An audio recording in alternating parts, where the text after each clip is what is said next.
আর কুমড়োগুলো বিক্রি করে যে টাকা পাবে 3 ভাগ করে 2 ভাগ তুমি নেবে আর 1 ভাগ আমার জন্য রেখে দিবে।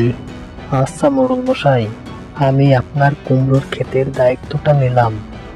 আপনি নিশ্চিন্তে দেশের বাইরে যেতে পারেন। চাষি, তোমাকে অনেক ধন্যবাদ। আমি তাহলে আসি।